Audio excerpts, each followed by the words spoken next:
नमस्कार दोस्तों, मैं डॉक्टर रविशंकर गौड़ अपने चैनल होम्योपैथिक उपचार पे आपका हार्दिक स्वागत करता हूं। आज हम एक नई मेडिसिन देखेंगे जिसका नाम लैकेसिस है। लैकेसिस से पहले मैं आपको बहुत सारी मेडिसिन्स एक्सप्लेन कर चुका हूं। उसमें कुछ मेडिसिन्स जैसे bryonia, natrum mur, cantharis, calcarea phos, arsenic album, bromium और भी एक आधी मेडिसिन होगी, लेकिन ये मेडिसिन्स मैं एक्सप्लेन कर चुका हूँ विथ केसेस। इसमें मैंने बहुत सारे केसेस भी डाले हैं। कई मैंने ऐसे केस डाले हैं जिनकी मेडिसिन मैं अभी एक्सप्लेन नहीं कर पाया हूँ और मैं धीरे धीरे कोशिश करूँगा कि उन सभी मेडिसिन्स को एक्सप्लेन करूँ। मैंने लगभग 100 मेडिसिन्स का टारगेट लिया है, उसमें से कुछ मेडिसिन्स अभी शुरुआती मेडिसिन्स में एक्सप्लेन कर चुका हूँ।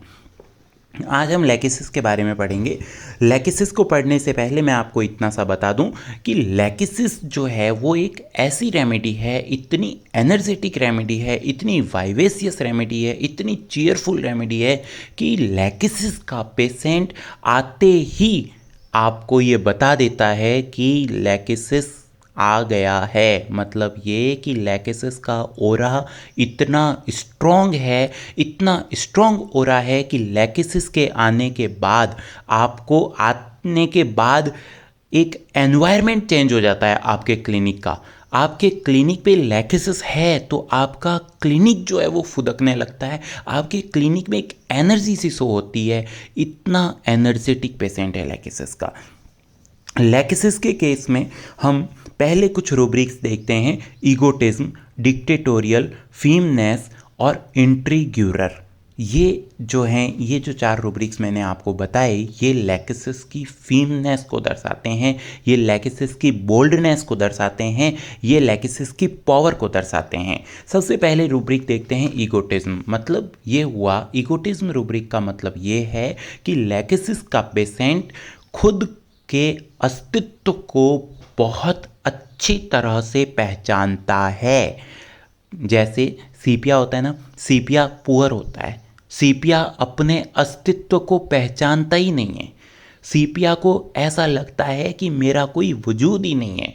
लेकिन इसके जस्ट उल्टा जो लैकेसिस है, लैकेसिस ईगोटिज्म में है। लैकेसिस को ऐसा अच्छी तरह से मालूम है कि मैं कुछ हूँ, है ना। तो लैकेसिस का पेशेंट जो है वो ईगोटिज्म में है। उसके बाद लैकेसिस का पेशेंट डिक्टेटोरियल में है। जो इंसान अपने आप के अस्तित्व को, खुद के अस्तित्व को बहुत अच्छी तरह से पहचानता है कि मैं क्या हूँ और मुझे क्या होना चाहिए, मेरी क्या अंडरस्टैंडिंग है और ये कितनी सही है कितनी गलत है, हर इस चीज़ को पहचानना, मतलब अपने आई में पूरी तरह से खोया रहना, अपने आई को अच्छी तरह से सोचना, समझना और पहचानना, इसको कहते हैं ईगोटिज्म। अब ये जो ईगोटिज्म है, इस ईगोटिज्म के कारण एक इंसान किस तरह से बिहेव करेगा। अगर कोई इंसान बहुत ईगोटिज्म है तो ऐसा थोड़ी है कि किसी इंसान में बहुत ज़्यादा ईगोटिज्म है तो ऐसा थोड़ी है कि वो मामलों में चुप रहेगा। नहीं, वो डिक्टेट करेगा, वो डिक्टेटोरियल होगा। मैं ये नहीं कह रहा हूँ कि हर ईगोटिज्म की मेडिसिन डिक्टेटोरियल होगी। हम जब भी रूब्रिक्स को देखते हैं, किसी भी मेडिसिन के रूब्रिक्स को देखते हैं, तो हर मेडिसिन, हर रूब्रिक के साथ दूसरे रूब्रिक का क्या को रिलेशन होता है, किस तरह से एक रूब्रिक दूसरे रूब्रिक से जुड़ा हुआ रहता है, हम ये भी देखते हैं। तो दूसरा रूब्रिक है इसका डिक्टेटोरियल। अब चूंकि लैकेसिस इतना ज़्यादा ईगोटिज्म में है, इतना ज़्यादा ईगोस्टिक मेडिसिन है, तो ये डिक्टेट करता है। लैकेसिस चुप नहीं रहता है। लैकेसिस को जब ये लगता है कि ये चीज़ ऐसे नहीं ऐसे होनी चाहिए, तो वो बताता है ये चीज़ ऐसे नहीं ऐसे होनी चाहिए, है ना। तो वो डिक्टेट करेगा, वो कहेगा कि सर ऐसे नहीं ऐसे होता है, ये आप क्या कह रहे हो, ऐसे थोड़ी ऐसे होता है। वो आपको डिक्टेट करेगा, हर एंगल में डिक्टेट करेगा। अगर वो घर में है लैकेसिस का पेशेंट, तो 4 जने हैं घर में, लैकेसिस का पेशेंट अगर उस घर में है तो लैकेसिस का पेशेंट डिक्टेट करेगा कि इस चीज़ को ऐसे नहीं ऐसे करना चाहिए। क्यों? क्योंकि लैकेसिस का पेशेंट खुद के आई को बहुत अच्छी तरह से समझता है और डिक्टेटोरियल भी डिक्टेटोरियल होने के साथ साथ इसमें एक फीम नेचर है। मतलब वो हल्के फुल्के अंदाज में नहीं कहता है कि ऐसे नहीं ऐसे होना चाहिए, वो एक फीम अंदाज में कहता है कि हाँ ये जो है ऐसे है और इसको इसी तरह से होना चाहिए। उसमें कोई भी लाग लपेट नहीं है लैकिसिस में। लैकिसिस इंट्रीग्यूरर है। इंट्रीग्यूरर का मतलब ये कि जब उसको पता है कि ऐसा नहीं ऐसा होना चाहिए, ये चीज़ सही है ये चीज़ गलत है, तो लैकिसिस का पेशेंट आपके आपके जो खुद के दायरे हैं, मतलब आपके जो स्पेसिफिक दायरे हैं, उन दायरों में घुस जाता है। एक होता है ना कि एक इंसान को पता है कि ठीक है जो पति पत्नी लड़ रहे हैं, तो इंसान को पता है कि यार ये पति पत्नी लड़ रहे हैं, ये गलत है, इनको नहीं लड़ना चाहिए। लेकिन ऐसा नहीं है कि पति पत्नी के मामलों में आपको दखल अंदाजी करने का अधिकार है। ऐसा नहीं है। आप पति पत्नी के प्राइवेट मामलों में कोई दखल अंदाजी नहीं कर सकते हो। ये एक सोसाइटी का या ये एक सामाजिक रूल है, ये एक सामाजिक बंदिश है आप पे। लेकिन लैकिसिस जो है वो इन बंदिशों को नहीं समझता और लैकिसिस बहुत इजीली आपकी तकलीफ़ों में, आपके दायरों में एंटर कर सकता है। वो इंट्रीग्यूरर है। ठीक है, तो ये जो 4 रूब्रिक्स हैं, इन 4 रूब्रिक्स से हम ये समझे कि लैकिसिस एक ऐसी पर्सनैलिटी है जो अपने आई को बहुत अच्छी तरह से समझती है, जो अपने आई को इतना समझती है कि वो अपनी बात को डिक्टेट करके दूसरों तक पहुंचा सकता है। उसको इसमें कोई भी ऐसी शर्मिंदगी या ऐसी हेजिटेशन नहीं होती कि यार मैं ये बोल रहा हूँ, इसका इम्पैक्ट दूसरे लोगों पर क्या होगा। जैसे मतलब बेलाडोना का पेशेंट होता है ना, वो बोलता है, लेकिन वो डिक्टेटोरियल नहीं होता।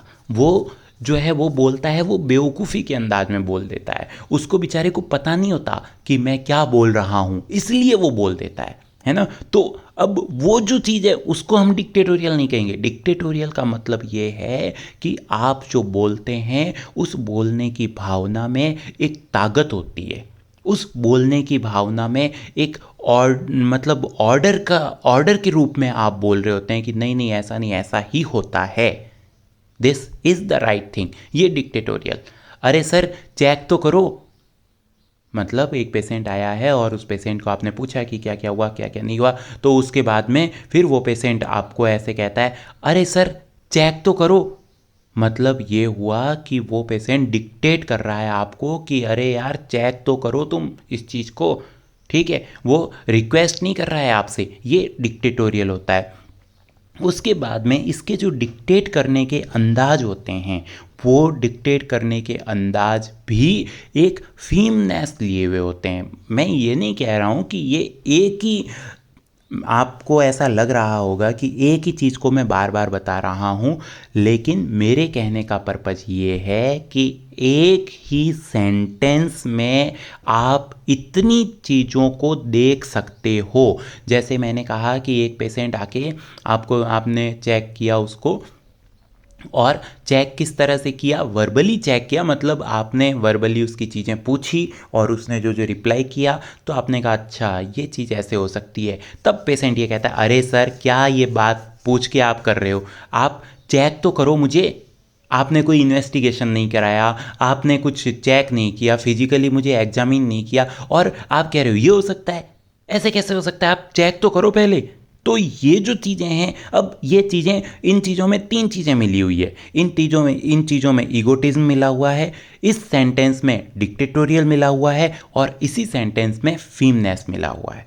अब हम इंट्रीग्यूरर देखते हैं। इंट्रीग्यूरर कैसे एक्सप्लेन करते हैं? इंट्रीग्यूरर ऐसे एक्सप्लेन करते हैं हम कि मान लो हमारे पास कोई क्लिनिक में पेशेंट है और हम उस पेशेंट को देख रहे हैं। ठीक है, हम कैबिन में बैठे हैं, बाहर वेटिंग रूम में से कोई एक पेशेंट चलकर आपके कैबिन में धड़ल्ले से घुस जाता है और अरे डॉक्टर साहब कितना टाइम लगाओगे यार, ये इंट्रीग्यूरर है। मतलब ये हुआ कि यार आपका एक दायरा है, उस दायरे में एंट्री करने का किसी को हक नहीं है, उस चीज़ को, उस लिमिटेशन को क्रॉस करने का किसी का हक नहीं है। ठीक है, तो लेकिन ये जो लैकिसिस का पेशेंट है अपनी लिमिट क्रॉस कर जाता है।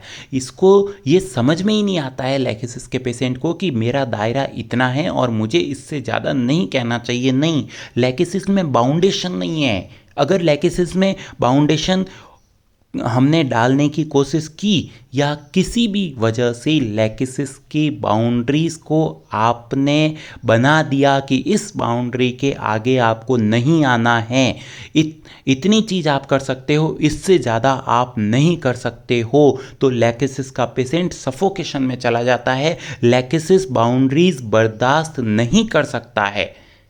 ठीक है, और चूंकि इसके जो बाउंड्रीज़ बर्दाश्त न करने का जो कारण है कि मैं बाउंड्रीज़ को बर्दाश्त नहीं, ये इसके पीछे कारण ये है कि ये एक बहुत ही ज़्यादा ईगोस्टिक पेशेंट है, ये बहुत ही ज़्यादा डिक्टेटोरियल पेशेंट है, ये बहुत ही ज़्यादा फीम पेशेंट है, ये तो बाउंड्रीज़ को मानता ही नहीं है।